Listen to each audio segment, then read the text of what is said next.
Una vez acabado el apartado 1, que es el del texto periodístico, que es lo que hemos visto en estas semanas desde el principio de curso, vamos a empezar el apartado 2 y en el caso de cuarto, la literatura que se ve es la literatura de los siglos XIX y XX.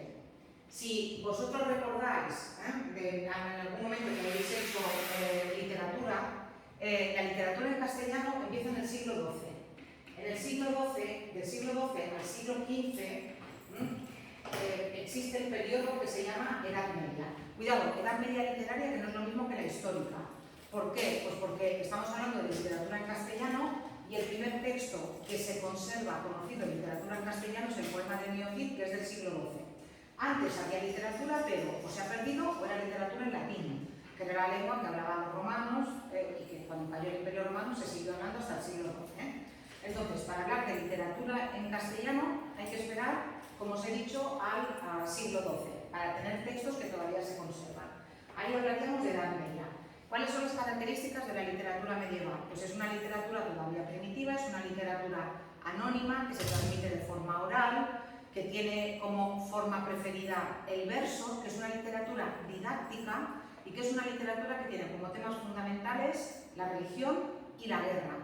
Porque España durante la Edad Media era un mosaico, bueno, España no existía, la península y las Baleares eran un mosaico de reinos cristianos y musulmanes que luchaban por hacerse con el poder o por conservarlo. ¿Qué va a ocurrir? Va a ocurrir que en el siglo XV, nos vamos, esto quiere poner el siglo XVI, en el siglo XV nos vamos a encontrar con un momento de transición. Entonces, ¿cuál es el siglo XV o siglo XVI? No, aquí con el siglo XVI, por tanto, estoy hablando del siglo XV. ¿Sí? El siglo XV es un momento de transición en lo literario. ¿Qué significa? Que nos encontramos todavía con un momento en el que hay una serie de formas de escribir que son propias de la Edad Media, pero que al mismo tiempo nos encontramos con una serie de personajes, una serie de temas, una serie de motivos que nos anuncian el movimiento que va a venir después, que es el del Renacimiento. Por eso se considera que el siglo XV es un siglo de pre-renacimiento o de transición al Renacimiento. Tenéis que pensar que cuando hablamos de movimientos culturales, y la literatura es cultura, la gente no se acuesta un día medieval y se levanta al día siguiente renacentista, sino que hay unos periodos de transición. Y cuanto más antigua es la literatura, más largo es el periodo de transición. Porque más difíciles eran las comunicaciones, porque más tardaban en llegar las modas que venían de fuera. Entonces, el siglo XV tiene una obra fundamental que es la Celestina, que es de finales del siglo XV, de 1492, en la que se ve muy bien que hay una sociedad medieval que ya está en descomposición, porque ya viene la nueva sociedad burguesa, que será la propia de la Edad Moderna, la del siglo XVI, la del Renacimiento, pero que esos dos modelos todavía conviven y se ven muy bien en la figura de los criados de la Celestina. Yo esto no os lo voy a preguntar, pero es para situaros y para que veáis cómo va evolucionando la literatura española hasta el momento en el que vamos a empezar hoy. Vale, ¿qué va a ocurrir después en el siglo XVI? En el siglo XVI va a ocurrir algo que es que, bueno, para empezar, a España va a venir un rey extranjero, que es el mito de los reyes católicos. Los reyes católicos solo tienen una hija que les sobrevive, que es Juana, llamada la Juana la Loca, que no estaba loca, pero Juana la Loca. Se casa con un príncipe, hoy diríamos holandés, de los Países Bajos. Tienen un hijo, y este hijo, que va a ser Carlos I de España y V de Alemania, va a heredar el trono de España de sus abuelos, pero además va a heredar muchísimas posesiones en América, porque América ya se había descubierto, pero también va a heredar Filipinas, más adelante posesiones también en Asia, evidentemente Alemania, Países Bajos, buena parte de Italia. Era el momento en el que se decía que en el Imperio Español no se ponía el sol, el momento de máximo esplendor político y militar de España, cuando España era el país que cortaba el bacalao. Aquí ya se puede hablar de España, hasta el siglo XVI no se puede hablar de España, pero aquí ya se puede hablar de España. El siglo XVII se conoce con el nombre de Barroco.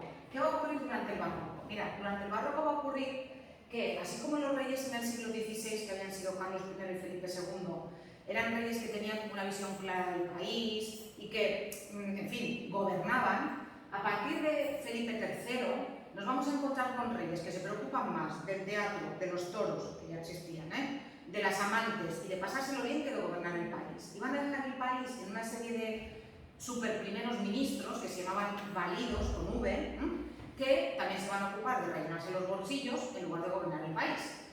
De forma que cuando el último Austria, la dinastía del siglo XVI y XVII en España son los Austria o los Habsburgo, porque venían de América, de Alemania.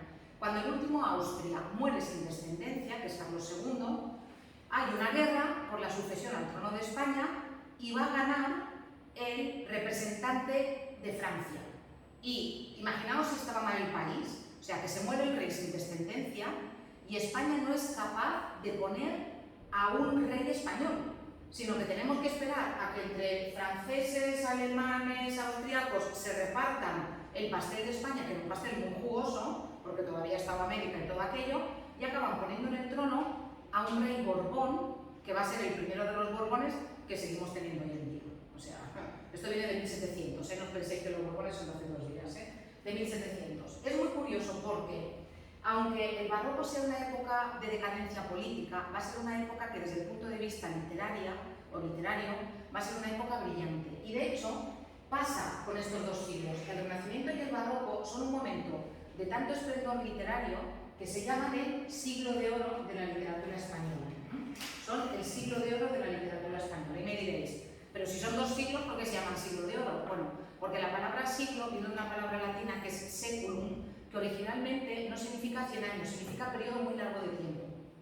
Entonces, en realidad son 200 años, pero son la época de El Quijote, de Garcilaso de la Vega, de Fray Luis de León, de Lope de Vega, de Calderón de la Barca. Es la época de máximo esplendor, dicen, de la literatura española. Dicen porque yo luego lo voy a rebatir. Vale. ¿Qué va a ocurrir en el siglo XVIII? Y esto ya nos interesa porque nos vamos acercando a lo que viene ahora, ¿Qué va a ocurrir en el siglo XVIII? Pues mirad, en el siglo XVIII lo que va a ocurrir es que con esa nueva dinastía que viene de Francia se va a imponer una moda literaria que se va a llamar el neoclasicismo. Y estos franceses, que vienen de Francia, van a traer una nueva literatura que va a ser neoclasicismo. Va a ser una literatura que va a estar muy basada en la razón, en la norma, en las reglas, y que va a ser una literatura que va a rechazar de todo el sentimiento. Las que hicisteis tercero el año pasado probablemente os acordáis del Sí de las Niñas, que es un tipo de literatura, es una obra de teatro, en la que lo importante es enseñar buenos comportamientos. Decir que casar a niñas de 14 o 15 años con señores de 60 no es bueno ni para ellas, ni para ellos, ni para la sociedad. Y todo eso está escrito utilizando un lenguaje, no sé qué pasa, algo ruidoso, hay espíritus, utilizando un lenguaje muy mesurado, muy razonable, porque en el fondo es una literatura para la burguesía, es una literatura para las clases pudientes, para que ellas aprendan comportamientos y los enseñen a las clases inferiores. Pero a la gente normal, a la gente del pueblo, lo que les seguía gustando era la literatura barroca. En el siglo XVIII va a haber una disociación entre la literatura que en teoría está de moda, que es el neoclasicismo, y la literatura para las élites y para los intelectuales, y otra literatura que es la literatura que le gusta al pueblo llano, que es la literatura que viene del barroco. Del barroco o posbarroco, que vamos a encontrar también. ¿De acuerdo? ¿Qué va a ocurrir? Y ahora ya estamos entrando en la literatura que nos ocupa en este tema, en el siglo XIX. Bueno, en el siglo XIX, y voy a poner más o menos aquí 1850, más o menos, aunque no sea exactamente 1850, voy a poner 1850 y aquí luego voy a poner 1898. Cuando ya entramos en el siglo XIX, la historia se acelera. ¿Os acordáis que os dije que la prensa es un invento inglés del siglo XVIII, pero que se populariza en el siglo XIX? A partir del siglo XIX, espero recuperar todo esto, pues yo, después de haber escrito tanto aquí, ¡hala! Ya se lo he perdido todo. Ah, no, normal. Lo que ocurre es que a partir de la primera mitad del siglo XIX, los medios de comunicación empiezan a popularizarse, los periódicos. También vamos a encontrar trenes, la gente se va a poder mover de forma más rápida. Entonces, ya no vamos a encontrar movimientos literarios que duren 300 años como la Edad Media, o movimientos literarios que duren 100 años, sino que los movimientos literarios van a durar, en el caso del primer movimiento literario que vamos a ver, unas décadas, luego veremos cuántas, y cuando vayamos acercándonos al siglo XX, los movimientos literarios en realidad van a durar 15 años o 20 años, porque enseguida la moda va a cambiar y va a venir otra moda nueva. Lo mismo que pasa con la ropa, lo mismo que pasa con las series, lo mismo que pasa con casi todo, con casi todos los bienes de consumo, la literatura también tiene modas. Entonces, cuando viene el nuevo movimiento, el antiguo muere, hay siempre un periodo de transición, y repito, así como nos vayamos acercando al siglo XX, los movimientos se van a acelerar. ¿Qué va a ocurrir en el siglo XIX? Mirad, la primera mitad del siglo XIX la vamos a considerar romántica. Vamos a decir que el movimiento que triunfa en la primera mitad del siglo XIX es el romanticismo. Pero yo voy a insistiros mucho en que una cosa es lo que entendemos nosotros hoy en día por algo que es romántico, que sería algo sentimental, algo dulzón, un paseo de dos enamorados por la orilla del mar mientras se pone el sol, de la manita, no les pican los mosquitos, que me parece una maravilla, porque a mí me picarían de arriba abajo, pero bueno, las rosas, los corazoncitos, eso es lo que nosotros consideramos hoy en día romántico, pero no tiene nada que ver con lo que era romántico en la primera mitad del siglo XIX. Los románticos se oponen a todo lo que había sido mesura, razón, pensamiento enfocado a enseñar algo del siglo XVIII y van a poner misterio, fantasía, sentimiento, historias de amor siempre trágicas. No en vano, del romanticismo son Frankenstein, el personaje Frankenstein es del romanticismo, Drácula es del romanticismo, la novela gótica es del romanticismo, la canción del pirata de José de Espronceda, que probablemente os suene, con 10 cañones por banda, viento en popa, toda vela, no corta el mar, sino vuela un velero mercantil. Os suena, baja el pirata que llaman por su bravura entendido en todo el mar conocido en un otro confín. Eso es romántico. Y tú dices, ¿y dónde está el amor? ¿Y dónde están las rosas? ¿Y dónde está lo blandito? Porque el romanticismo no es lo que hoy en día entendemos por romanticismo. Cuando yo hablo de romanticismo con mayúscula, estoy hablando del romanticismo de la primera mitad del siglo XIX, que es lo que vamos a estudiar en este tema, ¿sí? Por una serie de razones que después también os voy a explicar, en realidad, aunque yo aquí ponga que el romanticismo en España dura la primera mitad del siglo XIX, no fue así. El romanticismo llega a España tarde, y el romanticismo llega a España cuando en otros países ya está en declive, cuando en otros países ya ha dejado de estar de moda. Por eso, durante la segunda mitad del siglo XIX, cuando ya triunfa un nuevo movimiento que se llama el realismo, el romanticismo va a tener un rebrote, en forma de lo que se va a llamar post-romanticismo. ¿Os suena la figura de Becker, de Gustavo Adolfo Becker? Sí. Vale, pues Gustavo Adolfo Becker es un post-romántico. Por tanto, aunque en la segunda mitad del siglo XIX lo que triunfe sea la literatura del realismo, va a haber una serie de poetas, va a haber una serie de escritores, poetas y también poetisas, que van a recuperar algunos de los temas y algunos de los modos de la literatura del romanticismo, que había sido casi pues como iba a decir una cosa, como un coitus interruptus, esto luego lo podéis borrar si queréis, de vuestra mente, pero es como que el romanticismo cuando llega a España es como que ya ha terminado en otros países, entonces apresurado viene el siguiente movimiento literario y todavía quedan autores que quieren seguir cultivando ese tipo de literatura que se había cultivado de una forma tan acelerada en España y lo recuperan en la segunda mitad del siglo XIX cuando, repito, triunfa un tipo de literatura muy distinta que es la literatura del realismo, de la que también hablaremos en este tema. Entonces, en este tema, ¿qué es lo que vamos a ver? En este tema lo que vamos a ver es esto. Lo que vamos a ver es la literatura del siglo XIX con tres movimientos literarios. Por una parte, más o menos en la primera mitad del siglo XIX, el romanticismo, y en la segunda mitad del siglo XIX el realismo y este brote del postromanticismo, que sería ese romanticismo tardío que no ha podido acabar de desarrollarse de forma completa durante la primera mitad del siglo XIX. En el segundo tema, que es lo que vamos a ver la literatura de la primera mitad del siglo XIX. perdona, del siglo XX. Y si os habéis dado cuenta, aquí he puesto 1898. ¿Por qué? Bueno, desde el punto de vista histórico se considera que el siglo XX en España no empieza en el año 1900, sino que empieza en 1898, cuando España pierde sus últimas colonias. ¿Os acordáis de cuando hemos hablado que en el siglo XVI España era una potencia, que no se ponía nunca el sol en el Imperio Español y que América y no sé qué? Vale, pues en 1898 es cuando España pierde todo lo que le quedaba, que era Cuba, Puerto Rico y Filipinas. Hay una guerra relámpago además contra Estados Unidos nos barre. Y entonces, de alguna manera, eso supone un golpe para muchas conciencias y va a significar una nueva forma de hacer literatura, que ya veremos, pero la veremos en el tema siguiente. Entonces, estamos situados aquí, estamos situados en el romanticismo, en la primera mitad del siglo XIX. ¿De acuerdo? Venga, entonces, ahora sí, todo esto y vamos a los apuntes.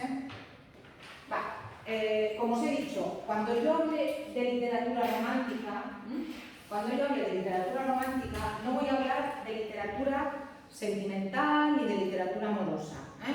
O sea, series de televisión de estas o películas, lo que hoy en día llamamos comedias románticas, ¿sí? En el siglo XIX no serían comedias románticas, ya os lo digo.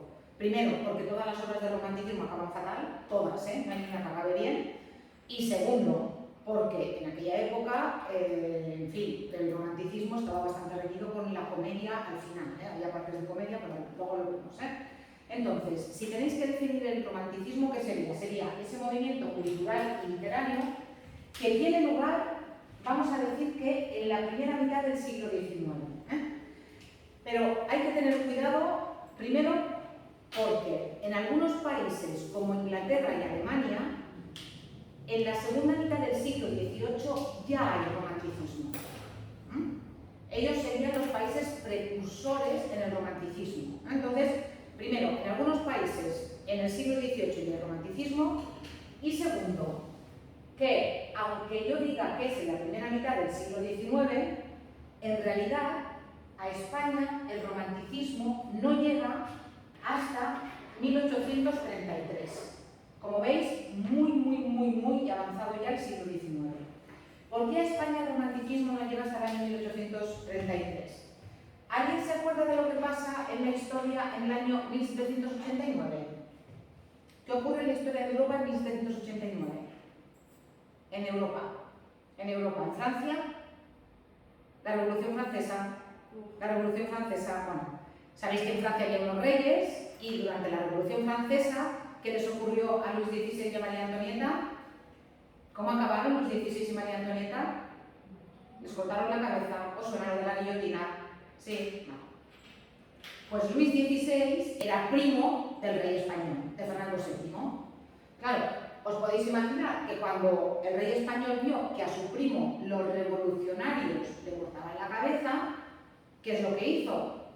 Cerró España, que había tenido un breve periodo a partir de 1808. No os lo cuento, bueno, vino Napoleón y Napoleón dejó aquí a su hermano en España, luego se convocaron unas cortes, cuando se echó del trono a José de Bonaparte, y se hizo una constitución muy liberal, una constitución muy avanzada para la época, pero bueno, finalmente esa constitución se abolió y Fernando VII recuperó el trono que había perdido cuando José de Bonaparte fue puesto en el trono español por Napoleón. La cuestión que cuando Fernando VII vuelve al trono español, cierra por completo las fronteras españolas, prohíbe incluso salir a estudiantes universitarios, recibir a extranjeros que sean sospechosos de ser un poco librepensadores, de manera que el romanticismo, que como os he dicho, a partir de 1780 está triunfando en otros países europeos, a España no llega hasta que Fernando VII no muere en el año 1833. De manera que cuando Fernando VII muere en 1833, vamos a encontrar que hacia 1835 se va a producir el máximo pico del romanticismo en España. Y el máximo pico va a empezar a subir mucho el romanticismo y va a alcanzar el pico en 1844, pero a partir de 1850 ya se van a publicar obras que son realistas, que ya son del movimiento que va a venir después. De manera que aunque digamos que el romanticismo en España dura la primera mitad del siglo XIX, en realidad el romanticismo en España dura 15 años.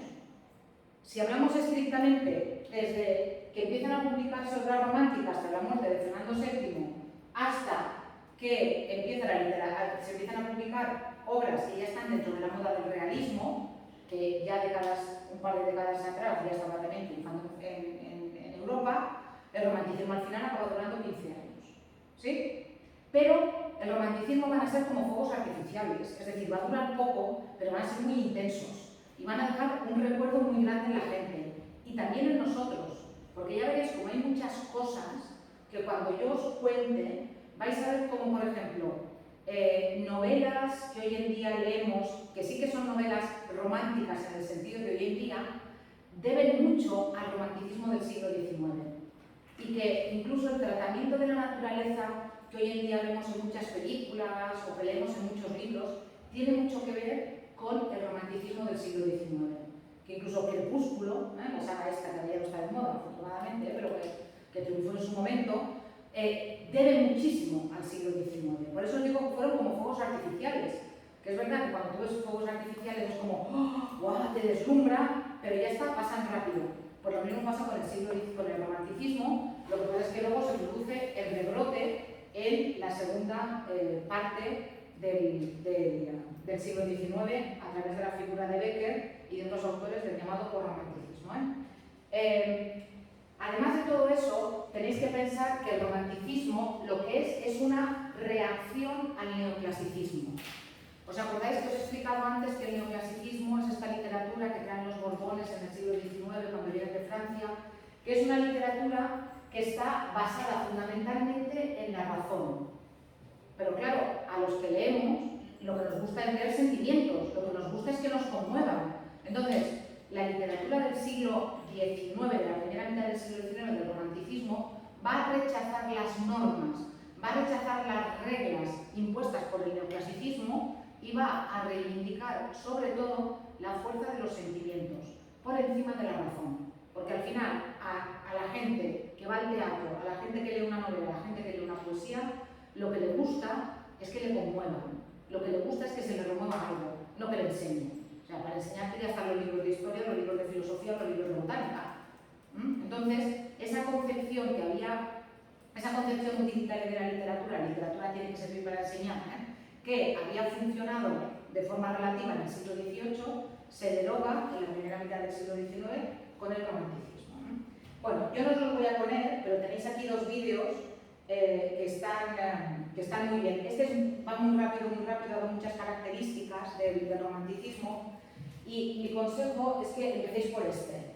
Este es una profesora de instituto que es muy divertida y al principio dice, pues eso, ¿qué os pensáis que es el romanticismo? Esto, y sale la imagen de la parejita paseando por la playa, las rosas, los corazoncitos, y dice, pues no, el romanticismo no es esto, el romanticismo es otra cosa.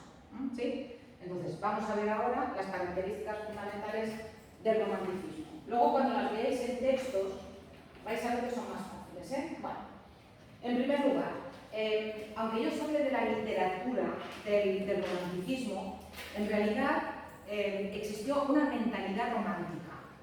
Y no hay solamente romanticismo en la literatura, sino que en realidad el romanticismo fue una ideología que abarcó diferentes aspectos de la vida y que tiene muchísimo que ver, como os he dicho, con la Revolución Francesa. La Revolución Francesa, que supone el fin del antiguo régimen y que supone la entrada en un mundo diferente donde lo que pesa no es haber nacido en una familia determinada, sino los méritos que tienes o el dinero que tienes.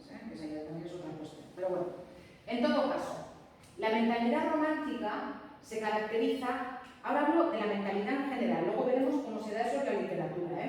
En primer lugar, algo fundamental.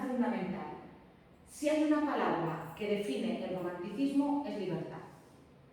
Los autores del romanticismo reivindican la libertad por encima de todas las cosas. Por eso es la época no solamente de la Revolución Francesa, sino de diferentes revoluciones que van a venir durante todo el siglo XIX y que van a configurar también un poco cómo es el mundo y cómo es Europa sobre todo, Entonces, el siglo XIX es un siglo revolucionario de muchos cambios políticos, entre otras cosas porque lo que se reclama es libertad. Lo que se reclama es que la gente pueda manifestarse libremente, que la gente pueda expresarse y que la gente pueda vivir según sus propias conciencias, no según lo que te dicte, por ejemplo, la moral católica. Claro, pero imaginaos, si hoy en día es difícil ser libre, imaginaos lo que era ser libre en el siglo XIX o intentar ser libre en el siglo XIX. Luego ya os contaré cómo acabaron la mayoría de autores románticos. Este deseo de libertad, claro, está ligado al individualismo. Si yo quiero ser libre, primero soy yo, segundo soy yo y tercero soy yo. Así como durante el neoclasicismo en el siglo XVIII lo que se imponía por delante del individuo era el bien común, voy a enseñar comportamientos porque así la sociedad va a ser más feliz. En la primera mitad del siglo XIX, los autores románticos reivindican su propia individualidad. Hay un cuadro que es muy famoso y que vais a ver en los vídeos que tenéis antes, en el punto anterior, que es este cuadro, aquí, que vais a ver que simboliza muy bien lo que significa el romanticismo. A ver si consigo que sea. Mirad, es este cuadro. Es este cuadro. ¿Veis? Este cuadro es un cuadro en el que se ve clarísimamente lo del individualismo. Fijaos, ¿qué nos encontramos? Nos encontramos a un individuo, es un cuadro de romanticismo alemán, pero de romanticismo. Nos encontramos a un individuo solo, es un hombre solo, que está dando la espalda al espectador. Es un cuadro muy moderno en el sentido de que normalmente lo que tú te encuentras en los cuadros en aquella época es un retrato de cara. Sin embargo, este señor nos está dando la espalda, ¿por qué? Porque no le importamos. Porque aquí lo que importa es él, la visión que tiene él del mundo. Además, fijaos, desde la altura. El autor romántico, en el fondo, ese individualismo está ligado a la genialidad.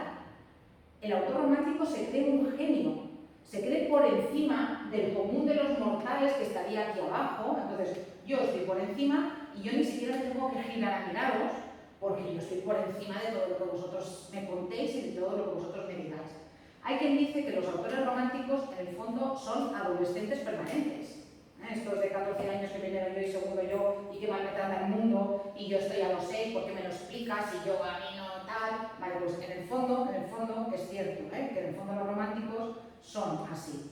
Y muy ligado a ese individualismo y a esa genialidad, el siglo XIX va a ser la primera vez en la que la originalidad va a ser un valor.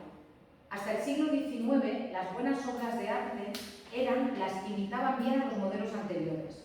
A partir del siglo XIX, nos vamos a encontrar con que vamos a pedir a las obras de arte que también sean originales. ¿Os acordáis que os he dicho que somos hijos del romanticismo y que hay muchas cosas nuestras que son del romanticismo? Muchas veces vas a ver algo, te cuentan algo, lees algo, ves una serie y a lo mejor no te termina de gustar, pero dices, bueno, pero es original. ¿A qué sí? O a lo mejor ves un vestido, un pantalón, y aquello de que no terminas tal, pero dices, bueno, pero es original. La originalidad para nosotros hoy en día es un valor. Y esto ocurre por primera vez en el romanticismo. Y todo esto, como os he dicho, va ligado al deseo de libertad y al individualismo. ¿Sí? ¿Qué más va a ocurrir con los románticos? Que en el fondo es consecuencia de lo anterior. El idealismo. A ver, creerte que puedes vivir en el mundo y que puedes ser libre y que tus deseos individuales se van a cumplir es ser un idealista. Es creer que el mundo se va a acomodar a ti en lugar de tú tenerte que acomodar al mundo. Y por eso muchas veces los autores románticos van a luchar por causas perdidas, porque ellos en el fondo quieren cambiar el mundo. Lo que pasa es que no pueden, y menos de una forma tan radical, y mucho menos en tan poco tiempo. Y como consecuencia de eso, ¿qué va a venir? Va a venir el desengaño. Y ese desengaño, en los casos más extremos, les va a llevar al suicidio. Más o menos buscado. Hay autores románticos como Larra, que es un autor romántico español, que os explicaré, que coge una pistola y se pega un tiro, y además se pega un tiro delante de un espejo. para llevarse a la tumba como última cosa en su retina su imagen de horror cuando el tiro le entraba por la sien. O sea, los hay que se suicidan de una forma, en fin, eso ya os digo, empuñando la pistola, pero los hay que buscan más o menos la muerte de forma arriesgada. Por ejemplo, el marido de la autora de Frankenstein, os he dicho que es una novela de romanticismo, está escrita por una autora que además lo escribió muy jovencita, con 18 años, que se llama Mary Shelley, inglesa. Sabéis que los ingleses, las inglesas cogen el apellido del marido. Entonces ella estaba casada con un poeta que se llamaba Percy Shelley, y él, que no sabía nadar, cogió un día, en mitad de una tempestad terrible, un barquito, un bote, y se metió en el mar. Claro, se hundió y no sabe recuperar el cadáver. O sea, se ahogó, se supone que se ahogó, vamos, no ha salido nunca más. Entonces, ese hombre buscaba el suicidio. Muchas veces también buscaba la muerte a través de opio, a través de drogas, a través de otro tipo de drogas, a través de alcohol. Muchos murieron como consecuencia de sífilis, por buscar experiencias extremas con prostitutas, que les contagiaban una enfermedad entonces era incurable. En fin, ya os digo que la vida de los autores románticos, cuando uno repasa, hay muy poquitos que pasaban de los 40 años, muy poquitos, y muchos murieron con 26, 27, 23, 22, porque ya os digo que de forma más o menos consciente el desengaño por no poder conseguir sus ideales les provocaba una crisis que a veces les llevaba, en el caso más extremo, al suicidio. Luego también hay que decir que el suicidio se puso de moda. Atención, esto cuesta de entender, pero a finales del siglo XVIII en Alemania, ¿os acordáis que os he dicho que a finales del siglo XVIII en Alemania ya había romanticismo? Un autor que se llamaba Goethe publica una obra que se llamó Las desventuras del joven Werther, conocido simplemente como Werther. Cuando escribáis a mano el título de un libro, no tenéis que ponerlo entre comillas, tenéis que subrayarlo. Si es a mano, los títulos se subrayan, no se ponen entre comillas. Bueno, este libro, que se convirtió en un fenómeno de ventas en toda Europa, es un libro muy cortito en el que nos encontramos al joven Werther, que se enamora de una chica que se llama Charlotte, y ella no le hace caso. Bueno, son amigos y tal, pero él se enamora perdidamente de ella. Ella no es que nunca le diera esperar, no, simplemente amigos, pero él se enamora perdidamente de ella y cuando ya ve que no la puede conseguir de ninguna manera, lo siento por el spoiler, se suicida. Vale, el libro tuvieron que prohibirlo en muchos países europeos porque hubo una ola de suicidios entre hombres jóvenes que habían leído el libro. Es muy curioso porque el libro puso de moda el suicidio y puso de moda la ropa que llevaban los dos protagonistas cuando se conocieron. Ella llevaba un vestido blanco con lacitos rosas y él llevaba una levita azul con unos calzones amarillos y un chaleco amarillo. Bueno, pues media Europa vistió durante un par de años mallorquines, es decir, como 20 años, como los dos protagonistas de Werther. O sea que ya os digo que el suicidio que se llegó a poner de moda, ¿qué dices? ¿Puede haber estupidez mayor? Bueno, el suicidio se puso de moda, Bueno, todo esto, ¿cómo se va a ver en la literatura? En la literatura nos vamos a encontrar con, para empezar, una serie de protagonistas que se encuentran al margen de la ley o al margen de la sociedad o que no aceptan las normas de la sociedad porque ellos quieren ser libres. Y aunque ahí nos podemos encontrar con muchos tipos de personajes, yo os pediría que os acordaréis, sobre todo, del pirata. El pirata es probablemente el personaje que más obras del romanticismo protagoniza, piratas, corsarios, en fin, que más obras protagoniza. ¿Por qué? Primero, porque vive al margen de la ley, hace lo que quiere y además va en barco y en el mar.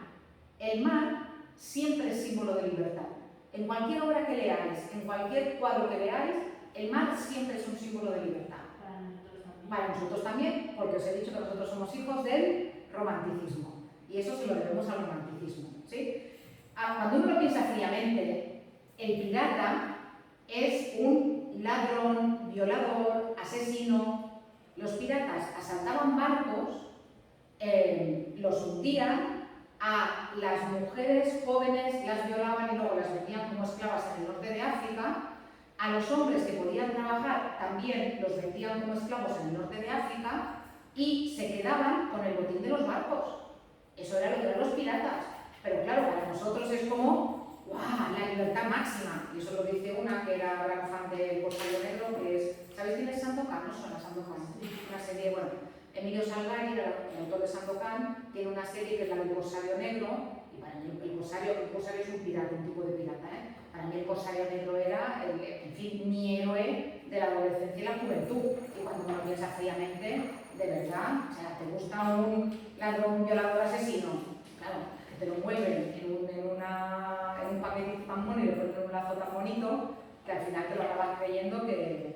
sí, vale. Entonces, ¿qué vamos a hacer el próximo día? No tenéis deberes ni nada, porque para el próximo día lo que vamos a hacer es terminar con las características del romanticismo y ver ejemplos de obras del romanticismo. ¿De acuerdo?